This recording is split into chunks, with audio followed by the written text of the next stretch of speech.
Terima kasih Anda masih bersama kami. Pemirsa, ganda putra Indonesia Muhammad Ahsan Hendra Setiawan berhasil menembus partai final India Open 2022. Dalam laga di semifinal, The Daddies kalahkan wakil Malaysia 2 set langsung.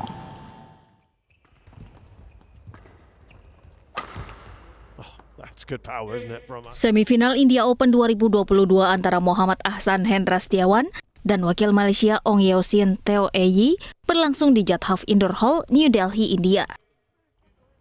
Di awal game pertama, Ahsan Hendra sempat mendapat perlawanan sengit dari wakil Malaysia.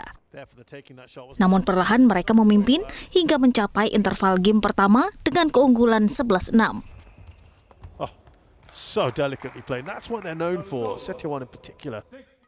Seusai interval, perolehan angka Ahsan Hendra terus menjauh. Sempat kehilangan 6 poin beruntun, The Daddies berhasil keluar dari tekanan dan menutup game pertama dengan keunggulan 21-15.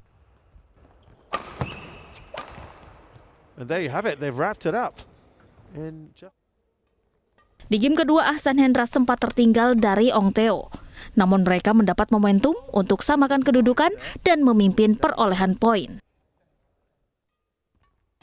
Ahsan Hendra terus memimpin di interval game kedua dengan keunggulan 11-7.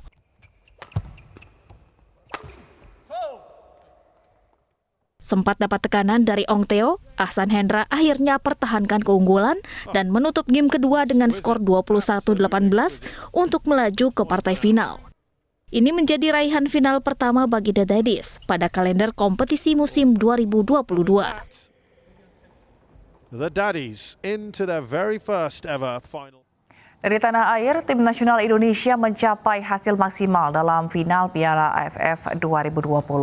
Meski belum berhasil keluar sebagai juara, timnas mendapat sambutan luar biasa dari masyarakat Indonesia. Kini masa depan tim nasional menjadi bahasan seluruh masyarakat Indonesia, termasuk dari Partai Perindo.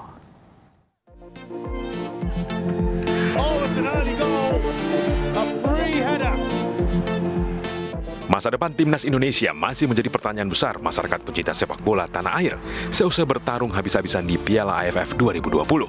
Meski belum berhasil keluar sebagai juara, Garuda Muda mendapat sambutan luar biasa dari masyarakat tanah air. Setelah AFF 2020, persiapan tim nasional Indonesia menghadapi laga selanjutnya mendapat perhatian dari Partai Perindo.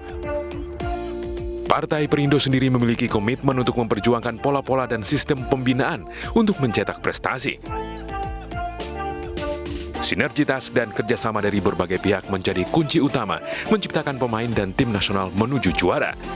Melalui webinar bertajuk Setelah Final AFF, apa yang harus dilakukan Timnas Indonesia, Partai Perindo menggelar diskusi publik menghadirkan mantan striker Timnas, Kurniawan Dwi Yulianto. Stakeholder sepak bola benar-benar memikirkan keseriusan untuk membina atau membangun fondasi sepak bola dengan pembinaan usia dini ini yang harus dinomorsatukan, karena kita harus bicara atau harus punya target 10 sampai 15 tahun ke depan, tidak hanya memikirkan target event per event. Kita bersyukur banyak sekarang pihak-pihak swasta yang berinisiatif membuat kompetisi-kompetisi usia muda, tapi tidak hanya bisa berharap dari situ. Federasi juga harus berpikir kreatif bagaimana meng-create sebuah kompetisi yang berjenjang dan teratur. Ikuti webinar Partai Perindo lainnya dengan beragam bahasan dan diskusi.